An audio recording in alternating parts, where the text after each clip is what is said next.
সবাইকে বলবো বৃষ্টির দিনে প্লিজ সবাই সতর্ক হয়ে থাকবে। কেন বলো তো, আজকে কিন্তু আমি অনেক বড় দুর্ঘটনার হাত থেকে বেঁচে গেছি একটুখানিকের ব্যবধানের জন্য।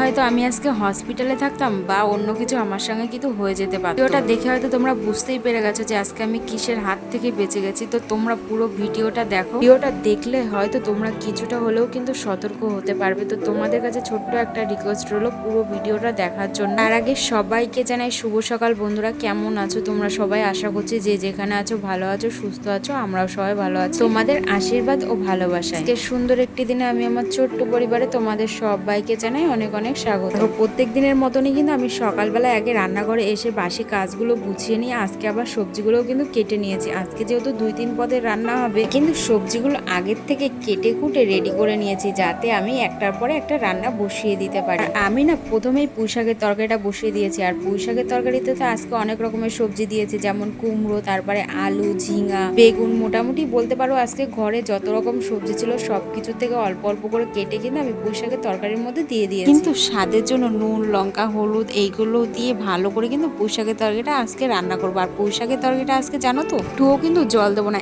একদম টিপটিপে চালে কিন্তু পুঁই শাকের তরকারিটাকে রান্না করে নেবো। কালকে রাতে জানো তো কিছুটা ভাত বেঁচে গেছিল, ভাবছি আজকে ভাত ভাজবো, ওর জন্যই একধারে আলু ভাজাটা বসিয়ে দিয়েছি। কালকে আবার তোমাদের দাদাভাই হাট বাজার থেকে বাজার করে নিয়ে এসেছিল, যেই ভাবলাম আলু ভাজাটাকে বসিয়ে দিয়ে বাজারগুলোকে এবার গুছিয়ে রাখি। একটা সরাতে কিন্তু একটা ছোট্ট বাচ্চার সাপ কিলবিল করে ওঠে আর পাশের একটা গর্তে ঢুকে যায়। জানো তো, সাপ দেখলে কিন্তু আমি বরাবরই ভয় পাই। আমি তো যথারীতি তোমাদের দাদাভাইয়ের কাছে ছুটতে চলে গেছি যে সাপ ঢুকেছে আমাদের রান্নাঘরে। আমি জানো তো জীবনে কিন্তু এই প্রথমবার সাপ এত কাছের থেকে দেখলাম। আমি যতটা ভয় পেয়েছি, আমি কিন্তু এখনো ভিডিওটা যখনই দেখছি না, আমার নিজের গা হাত পা কিন্তু এখনো পর্যন্ত কেঁপে উঠছে। সাপটা যেহেতু কোনো রকম ফনা তোলেনি, তাই কিন্তু বোঝা যাচ্ছে এটা কোনো বিষাক্ত সাপ না। কিন্তু কোনো রকম বিষাক্ত সাপ হলে এতগুলো হয়তো আমাকে বা অন্য কাউকে কামড়েও দিত। যাত্রায় কিন্তু বিষাক্ত সাপ না বলেই হয়তো আমরা বেঁচে গেলাম, নয় হয়তো এতক্ষণে কামড় খেয়ে কেউ না কেউ হসপিটালে ভর্তি হয়ে থাকতাম। আমি তো সাপ দেখেই তোমাদের দাদাভাইকে ডেকে নিয়ে এসেছি, সঙ্গে কিন্তু আমার শাশুড়িও এসেছিল। তারপরে কিন্তু তোমাদের দাদাভাই সাপটাকে বের করে দিয়ে,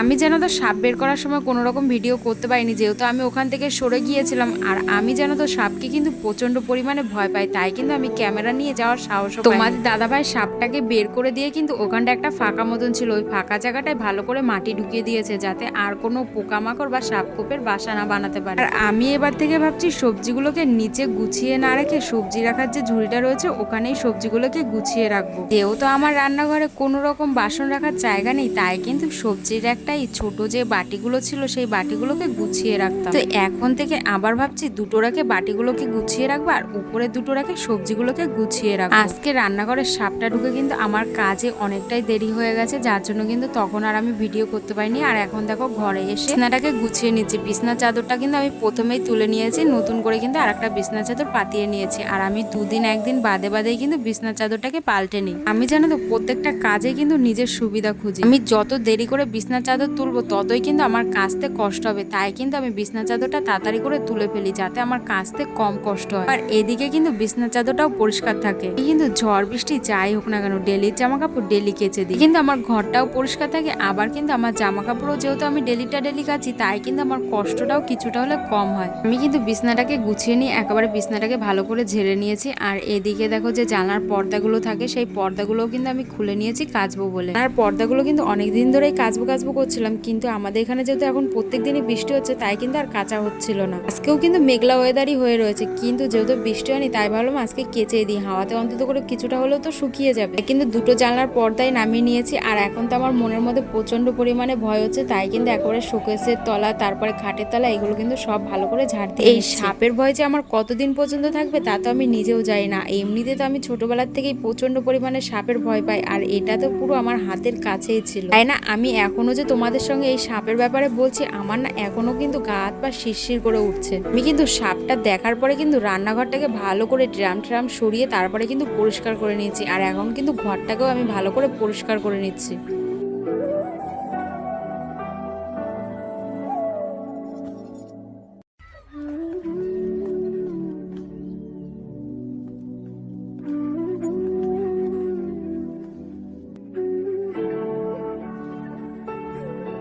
তো আমি সাপ দেখে প্রচন্ড ভয় পাই। আর যখনই আমি সবজিগুলো ভেবেছি গুছিয়ে রাখবো ওখানটা, যেই ওই ব্যাগটা সরিয়েছি আর কিলবিল কিলবিল করে উঠছে, আমার তো দেখে মনে হয় কি আমি মাথা ঘুরে অজ্ঞান হয়ে পড়ে যাব। তারপরে কোনো মতে তোমাদের দাদাভাইকে ডাকলাম, এসে ও সাপটাকে বের করে ওখানে মাটি চাপা দিয়ে দিয়েছে। আর সবজিগুলো এখন থেকে ভাবছি কি এইখানটা গুছিয়ে রাখবো। এখানটায় তো আগেও সবজিগুলো গুছিয়ে রাখতাম, কিন্তু মাঝখানে ওই ইঁদুর খাচ্ছিল বলে ওখানটায় রেখে দিতাম, বস্তা চাপা দিয়ে দিতাম। কিন্তু এখন আবার আমার এখানটা রেখেছি, আর এখন জানি না যে সবজিগুলোর কি অবস্থা করবে ইঁদুর। আজকে কিন্তু আমাদের বাড়ি বন্ধন বসে, সেখানে একটা পুচকু মেয়ে এসেছিল আর আমার ছেলে তো ছিল, দুজন মিলে খেলা করতে গিয়ে সব খেলনাগুলো বের করে ফেলেছিল। তাই ভাবলাম ঘরটা মুছে নেওয়ার আগেই কিন্তু খেলনাগুলোকে গুছিয়ে জায়গা মতন রেখে দিই। খেলনাগুলোকে গুছিয়ে নিয়ে কিন্তু একেবারে আমি এখন গ্যাসটাকে মুছে নিচ্ছি। কি বলতো, সকালবেলায় তো রান্না করার সঙ্গে সঙ্গে আমি গ্যাসটা মুছে নিই, আজকে যেহেতু দেরি হয়ে গেছে, কিন্তু সকালবেলায় রান্না করার পরে আর গ্যাসটা মুছার আমি সময় পাইনি। কিন্তু গ্যাসটায় আর সাবান দেবো না, একেবারে একটুখানি জলের ছিটা দিয়ে নিয়েছি। এবার একটা ন্যাকড়া দিয়ে ভালো করে গায়ের শক্তি দিয়ে ডলে ডলে পরিষ্কার করে নেবো। আর একেবারে কিন্তু টেবিলটা ভালো করে জলের ছিটা দিয়ে পরিষ্কার করে নিচ্ছি। আর যে আমাদের জানলাটা রয়েছে ওই জানলাটার উপর দিয়েও কিন্তু জল দিয়ে ভালো করে ধুয়ে দেবো। যত ভাবি কাজে দেরি করবো না, কিন্তু আমার ভুলের জন্য কিন্তু কাজে দেরি হয়ে যায়। যেই জানলাটা ধুতে গেছি সেই কিন্তু ওখান থেকে বালিটা পড়ে আবার গ্যাসটা নোংরা হয়ে গেছে, তারপরে কিন্তু আবার গ্যাসটা মুছতে হয়েছে। আর এদিকে তো গ্যাসের টেবিল পরিষ্কার করে দেখো, আমাদের রান্নাঘরে যে খাওয়ার টেবিলটা রয়েছে সেই টেবিলটাও কিন্তু আমি এখন মুছে নিচ্ছি। এবার এই টেবিলটাই কিন্তু আমরা কেউই খেতে বসি না, তবু ঘর মোছার আগে একবার করে টেবিলটাকে ভালো করে মুছে নিই। কিন্তু টেবিলটার উপরে না খেলেও তরকারিগুলো কিন্তু এখানেই গুছিয়ে রেখে দিই, ওর জন্য কিন্তু ডেলি একবার হলেও আমি টেবিলটাকে মুছে নিই। এবার তোমাদের সঙ্গে আজকে যে সকালে রান্নাগুলো করেছি এগুলো তোমাদের সঙ্গে আগে দেখিয়ে নিই, তারপরে কিন্তু আমি ঘরটাকে মুছে নেবো। এইখানে দেখো 2 পিস মাছ দিয়ে ছেলের জন্য আলু দিয়ে ঝোল করেছি। এখানে যে ভাতটা রয়েছে এটা কিন্তু আমি আর তোমাদের ডোডো বাবা খাবো। আর এইখানে রয়েছে মাছের ঝোল, আমাদের ডোডো বাবার জন্য তো আলাদা করে মাছের ঝোল করতে। আর এইখানে দেখো আমাদের জন্য মাছের ঝোল রয়েছে, আর যে পুঁই শাকের চচ্চড়িটা করেছিলাম। কিন্তু আমাদের আজকে রান্না বান্না, আর এই রান্না বান্না কিন্তু একেবারে রাত পর্যন্ত চলবে। আমি কিন্তু সকালবেলায় যখন তরকারিটা রান্না করি তখনই কিন্তু একেবারে রাতের জন্য তরকারিটা করেই রাখি। বেলায় কিন্তু শুধু ভাতটা করে নিই, আর যে তরকারিগুলো থাকে সেই তরকারিগুলোকে গরম করে নিই, তাহলে কিন্তু আমাদের রাত্রেবেলায় তখন ওই তরকারি দিয়ে আর ভাত দিয়ে খাওয়া হয়ে যায়। আমার আজকে কাজে এতটাই বেলা হয়ে গেছে, আমি কিন্তু তোমাদের ডোডো বাবার সঙ্গে একটুখানিকেও সময় দিতে পারছি না, যার জন্য কিন্তু তোমাদের ডোডো বাবা বাইরে পুরো কাদা ঘেটে একাকার করে ফেলেছে। কিন্তু আগেই রান্নাঘরের সঙ্গে যে আমাদের বড় বারান্দাটা, সেই বারান্দাটাকে আমি মুছে নিচ্ছি। তারপরে কিন্তু জামা কাপড় কাচার সময় কিন্তু তোমাদের ডোডো বাবাকে একবারে স্নান করিয়ে দেবো।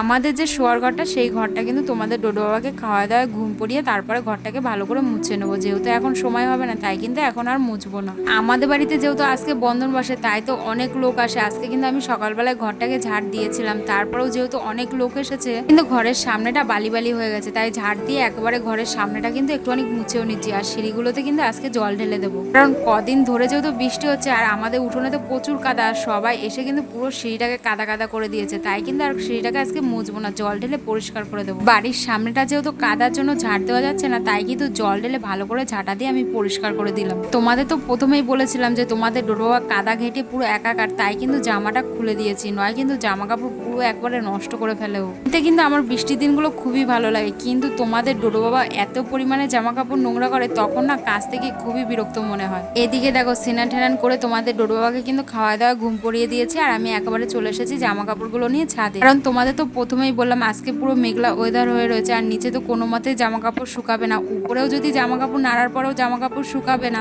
ছাদে যেহেতু খোলামেলা আর চারিদিক থেকে যেহেতু হাওয়া দিচ্ছে তাও কিন্তু কিছুটা হলেও শুকিয়ে যাবে। আর এদিকে দেখো জামা কাপড় নাড়ার পরে না আমাদের গাছে দেখলাম কিছু পেয়ারা পেকে রয়েছে। বলতে কি পেয়ারাগুলো সবে ডাসা হয়েছে, আর পেয়ারাগুলো যদি এখন পেরে না নিই না কদিন বাদে না পোকা হয়ে যাবে, তাই কিন্তু পেয়ারাগুলো পেরে নিলাম। এটা যেহেতু গাছের পেয়ারা তাই না ছিঁড়েই লোভ লেগে গেল, আর তাই একটা খেতে খেতে নিচে চলে এসেছি। আর এদিকে দেখো নিচে এসে আর নিজের জন্য ভাতটা বেড়ে নিয়েছি। এখানে আমি পুঁই শাকের যে চচ্চড়িটা বানিয়েছি, পুঁই শাকের চচ্চড়িটা না খেতে কিন্তু দারুণ হয়েছে। আমার হয়তো আর মাছের ঝোল লাগবে না। তো ভিডিওটা আমি এখানে শেষ করছি। আমার এই ছোট্ট ভিডিও ভালো লাগলে প্লিজ পাশে দেখো।